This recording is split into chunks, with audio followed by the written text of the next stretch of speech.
Hey, welcome back to the channel. I am Yogi with the Yogi Collection, and this is my third video of 2025, and I think things are going great. Last week's video didn't do all that great, but I think with the weather the way it was here in the United States, a lot of people were not really interested in collectibles. But nevertheless, I'm back at it, and I got a few more things that I want to talk to you about this week. But first, I got some housekeeping to do. First and foremost, for my viewers that have been watching my vlogs lately, thank you. Be sure to spread the word. Let people know that there are other options other than Hot Wheels out there for the more mature collectors and the folks who have a little bit more money to spend on their hobby. Now, you can see I don't have my desktop on display yet because I got a whole thing that I want to show you, but I want to set it up first. But before I do, I want to get the news out of the way and introduce myself. So with that, welcome to the show. So let's talk about the Hot Wheels Formula One. How many of you guys out there tried to get online and buy them on a pre-sale? Yeah, I see you raising your hand, just like me. And guess what happened? The same thing happened to me that I'm sure happened to you, and that was they immediately sold out. Here we go again, right? Whatever break that Hot Wheels got from the scalpers and their bots with the 2024 mainline factory sealed set, which I happen to have bought one. Let me know in the comments if you guys want me to open it up on this video. I keep mentioning it, but my viewership isn't quite there, so the audience who'd be interested may not have heard the message. So here we go again. If you want me to open the factory sealed box, I need more than one person to tell me that, by the way. I'll open it, all right? So, yeah, I was not pleased about that. Another issue is that I am due to renew my overdrive with Hot Wheels. Now, if you're not familiar with that, Hot Wheels has, or Mattel has, an exclusive club called the Red Line Club, which was $10 a month. Great, $10 a month, which was $10 a year. Great. Not a big spend.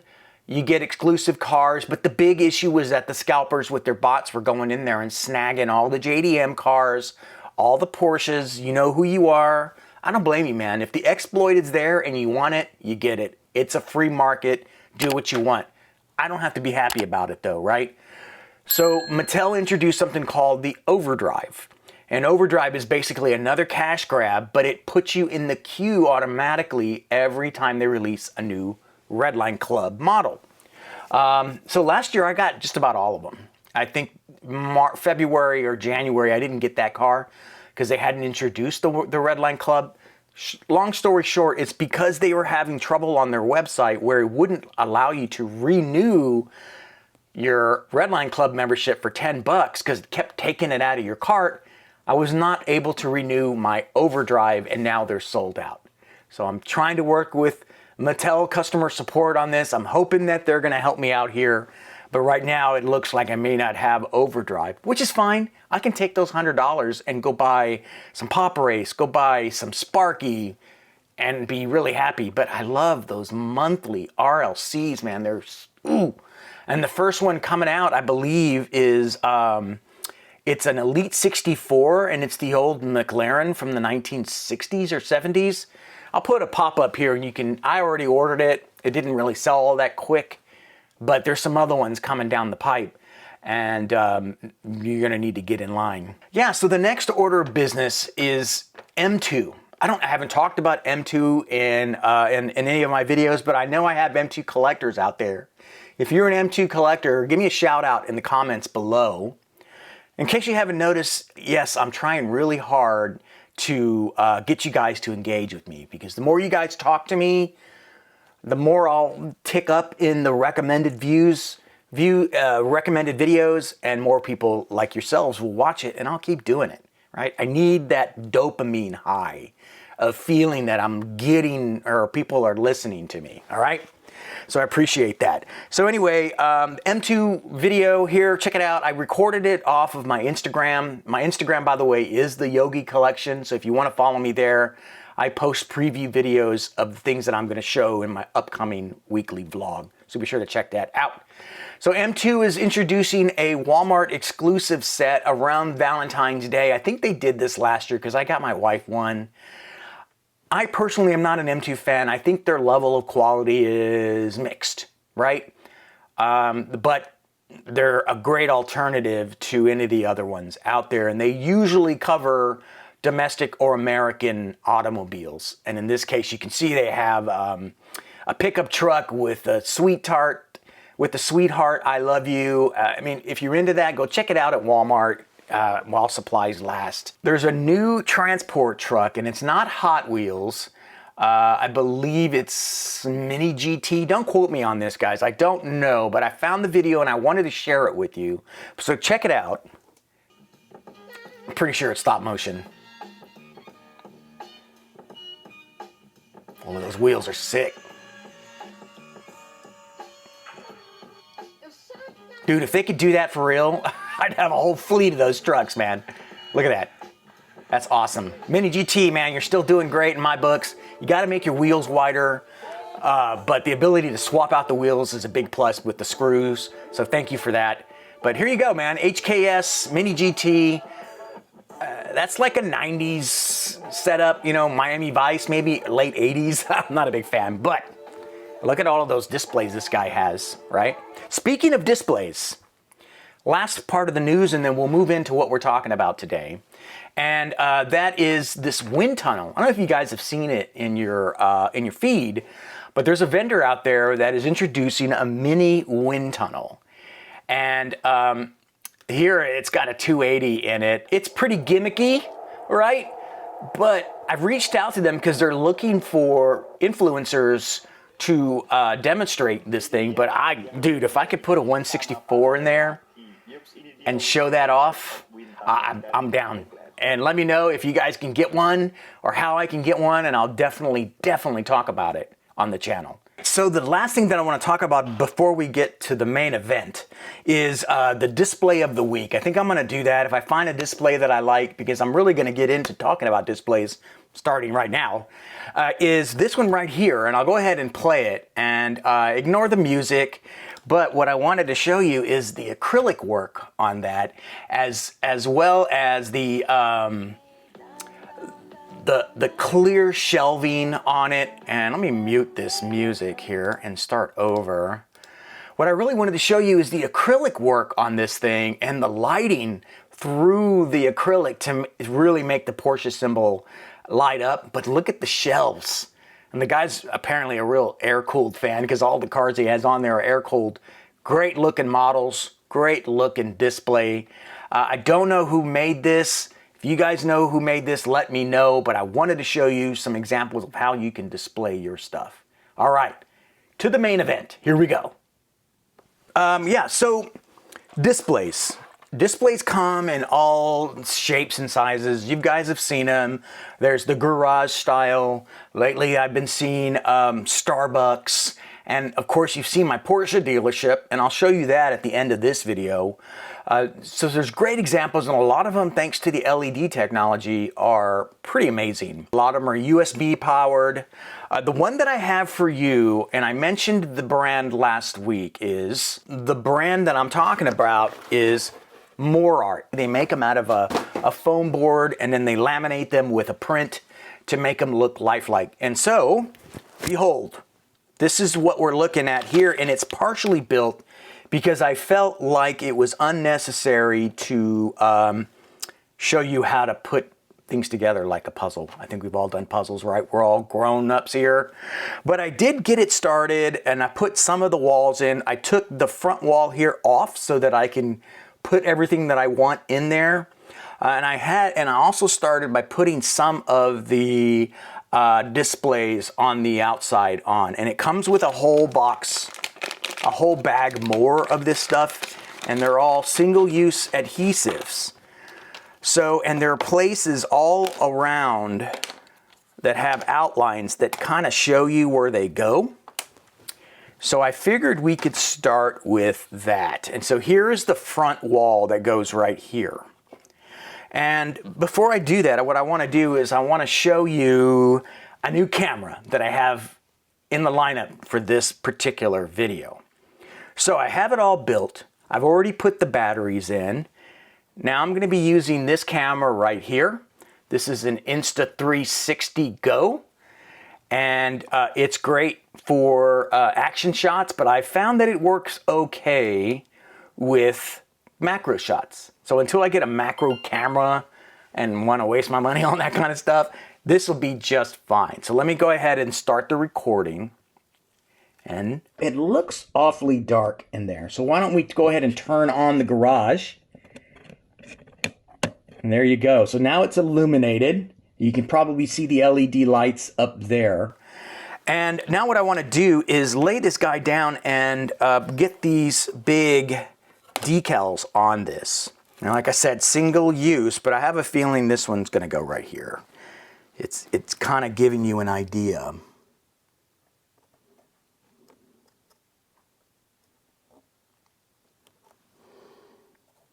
And there we go. See, now it's on forever. All right, the next one will probably be Yokohama tires. Now, this is their tire shop model, and they just introduced it. It's a little on the pricey side. I think I paid $70 for this one.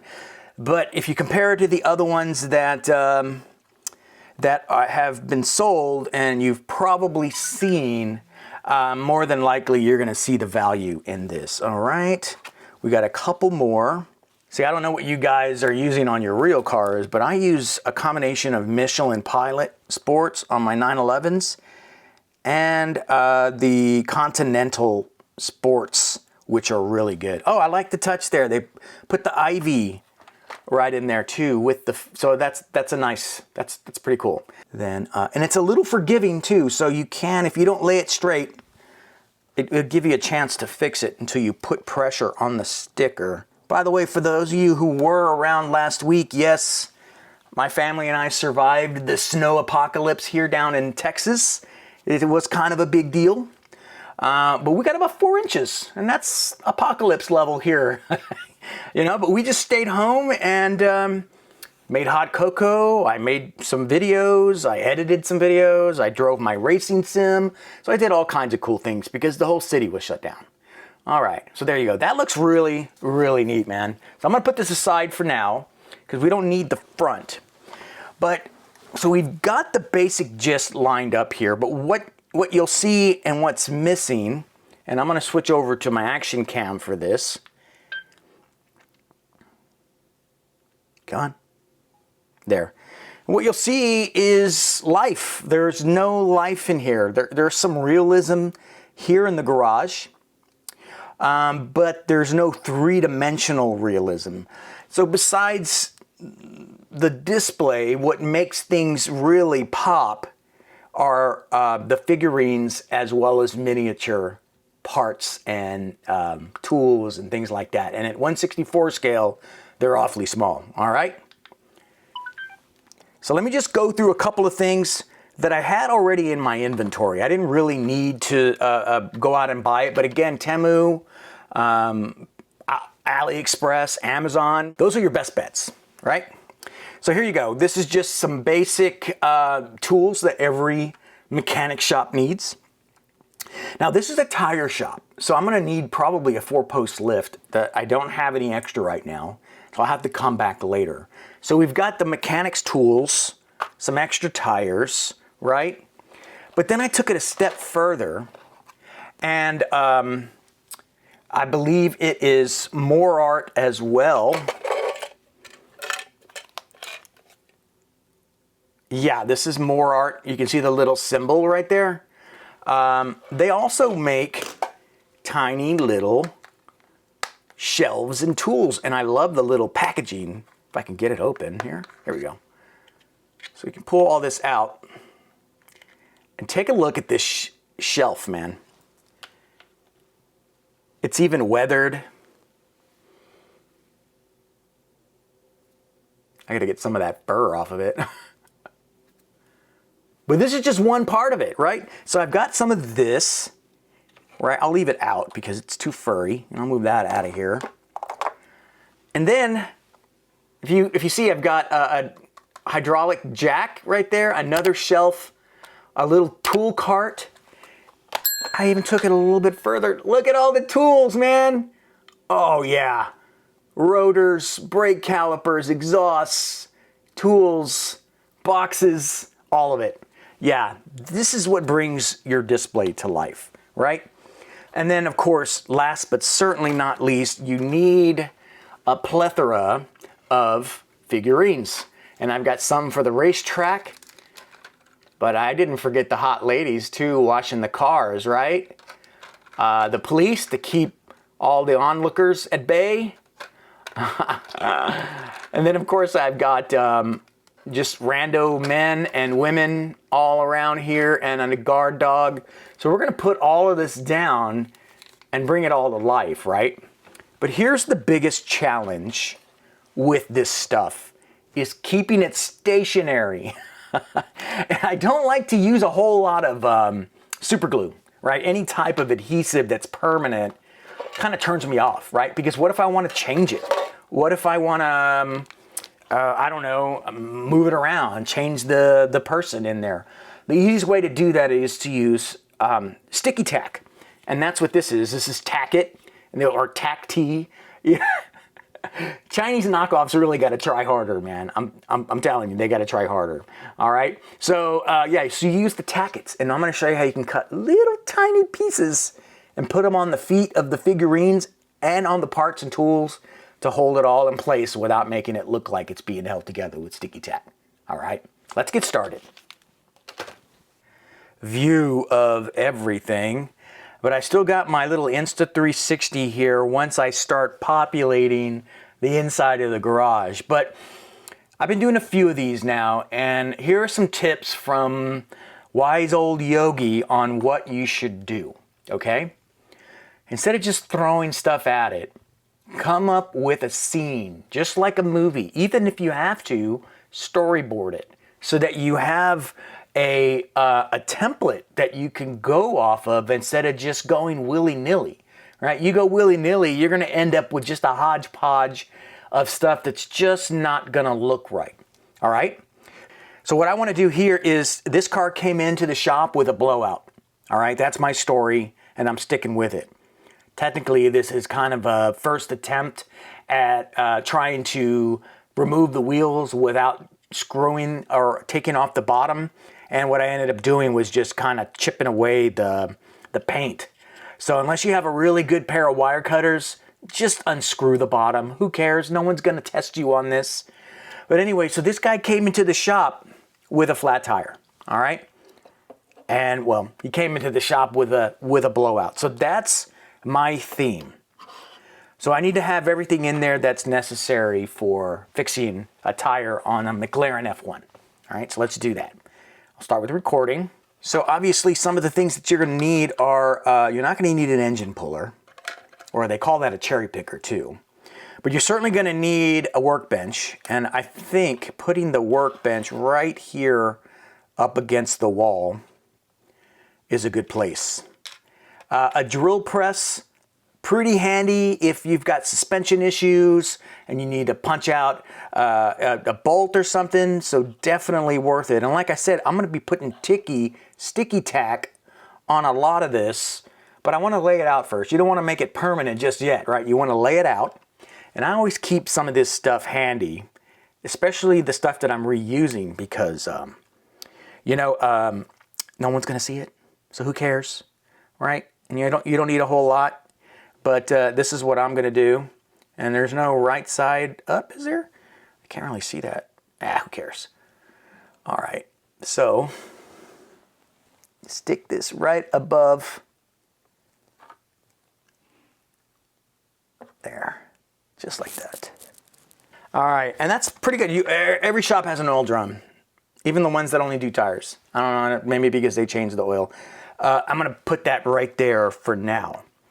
So that's your gist, right? And then you want to put where you think the car is going to come in. And since what you're looking at through the Insta360 is the garage, if you will, the garage door that's going to be coming in off the street, this is kind of where you want it, right? So you're going to get this guy up into the air, and you're going to have people working on it. So you're going to need to put this thing on a lift.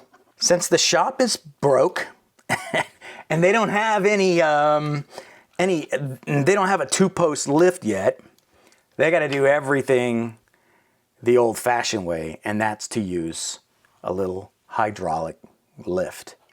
And you put that right there, right? And what you could do is you could just get some cones. I may even have some jack stands. In fact, I know I do in another display, and I can put it right there and it would look really cool, right? And then the other thing you want to do is lay down some real tires or put a person there that's actually going to be working on the car. So you want to start breathing life into it. Here's another shelf. I like the red color. That looks good. And then a tool cart. Man, you gotta have all your tools.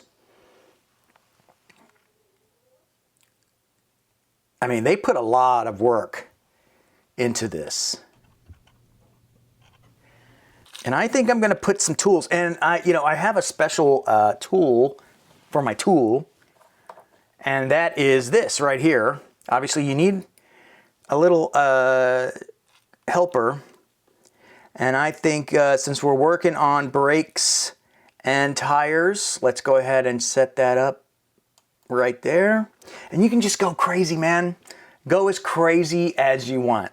I don't plan on going over every single thing that I'm going to put in this display, but I'm giving you sort of a foundation on where your mind should be. If you're anything like me, you're more a technical thinker than you are a creative thinker. Right? You got a left side and a right side of your brain. Whatever side of the brain is where you're technical, because I work in IT for a living, this is a real challenge for me to come up with creative ways of setting up stuff like this. And you would think, Yogi, it's just throw stuff in there. It's like, that's not how my brain works. And if you're a technical thinker, that's probably not how your brain works either, right? It's a lot of trial and error. And what I'm going to do off camera here is I'm going to set it all up. And then I'm going to use the magic of glue and the sticky tack to keep everything in place. Now with glue, you got to be extra careful with the glue on the parts, right? Because if this is craft special, in other words, it's not going to take away the paint. It's not going to melt away any of the detail. If you get the wrong kind of stuff, this will definitely melt away the detail, like tester glue and stuff like that. That's meant to glue, fusion glue pieces of plastic together. Yeah, you don't want to use that. You want to use something like this, right? So I'm going to move this camera around. You can take a look of how, and you should be feeling inspired just by looking around in there. That's really cool, man. Okay, so here's what we're going to do next. Through the magic of video editing and the power of time-lapse, because I'm probably going to do some time-lapse in here, I'll meet you on the other side, and then we'll do a beauty pass of how this looks. I'll even add some more other display. Hey, I thought I'd stop the camera right now and get this off my head and give you an update. Yeah, you can see I've changed my clothes and my hair's a little bit more messed up because it's the next day.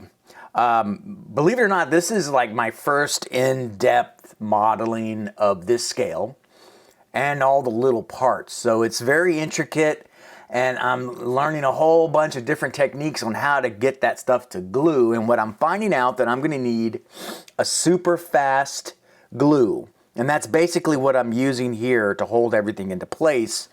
That way it doesn't fall apart when you're moving it. That's the biggest challenge with this.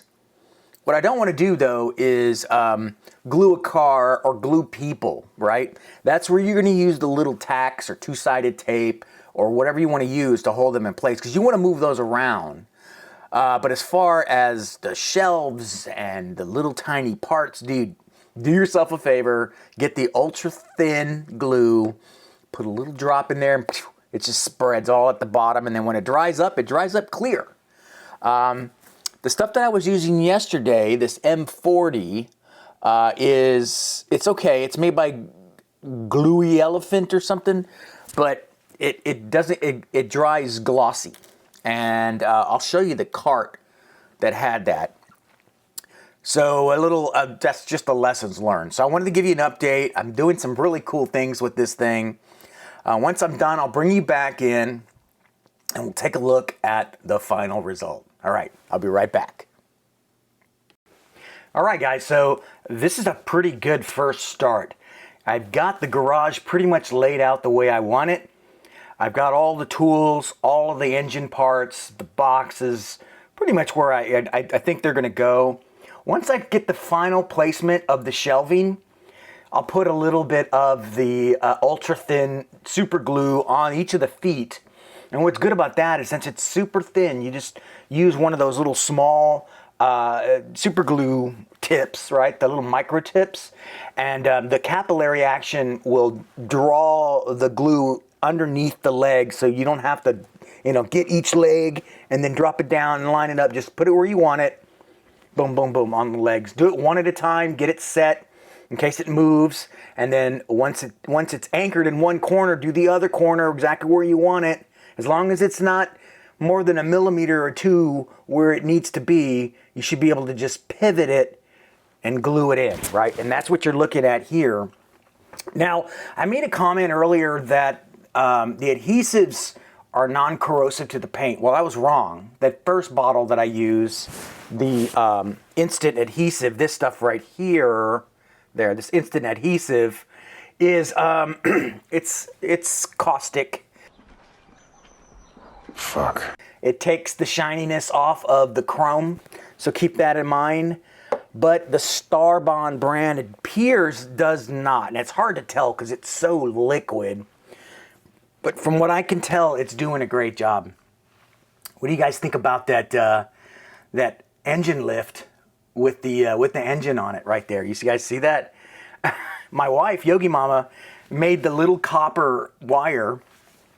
She had something from her jewelry crafting and used that, and I think it looks fantastic. I could even paint it yellow and make it look like a ratchet strap or something, So everything is pretty much fixed where I want it, except I don't have any people, right? And that's where you're going to get a lot of the action. But without people in there, it's not going to look all that great. So I'm pivoting a little bit. I told you guys that I was going to do a tire shop. No, this is Yogi's garage. And you can see the YGs that I put in there. And so this is like future Yogi's garage. He's working on a McLaren. And in the parking lot, he's hosting a get-together of like cars and coffee. And check it out, detailers.